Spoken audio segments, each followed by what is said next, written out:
Pierre Tour says, when do you know you have to change and pivot your niche? I mean, there. It's a good question. I mean, it's hard to answer that thing with just, one answer. There's not like this one thing that happens and then you know. But really what it is you've got to be honest with yourself that you have exhausted this thing or that you're just not interested in it at all, right? Like um, if you really aren't interested in your niche, and I mean, you just like you spend all of your time being more interested in something else, and this thing is boring to you, then you should probably change your niche. Or if you're interested in it and you've really worked hard in it, like you've talked to more than 30 people, you've learned about their problems, and you've done at least 30 strategy sessions and pitched people on the phone more than 30 times. And if it doesn't look like anything's going to work, then you might want to pivot your niche a bit.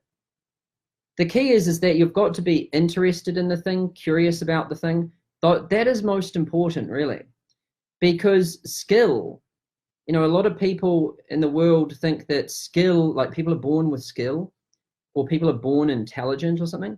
It's not true. Like people get skilled and intelligent at things they're interested about. It's interest that creates attention, that focuses on that thing, that then leads to like experiencing that thing, testing it, practicing with it again and again and again. Hours accumulate, and therefore the byproduct is skill and intelligence. And it all really stems from interest. And interest isn't even a logical, rational thing.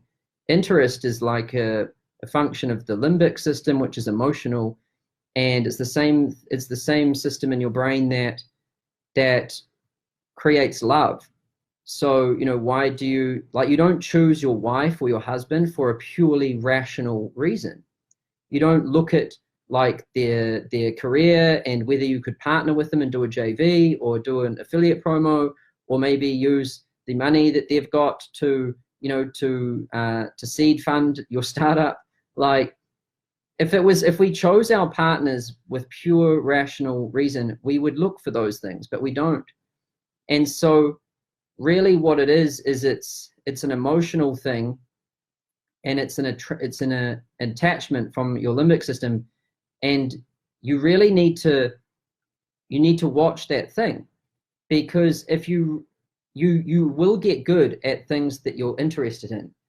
And if you're not interested in business, then the first thing you want to try and do is get interested in business, because then you'll get really good at it. It's just like when I was watching the Michael Jordan documentary. There's lots of them, but this one was Michael Jordan to the max.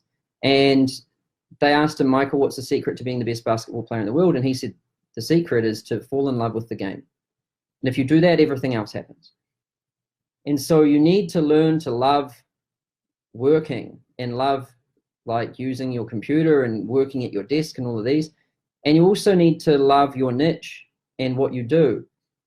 And if that's why interest is so important, like you want to be interested in the niche, very key. The other things just kind of fall in place once you get that.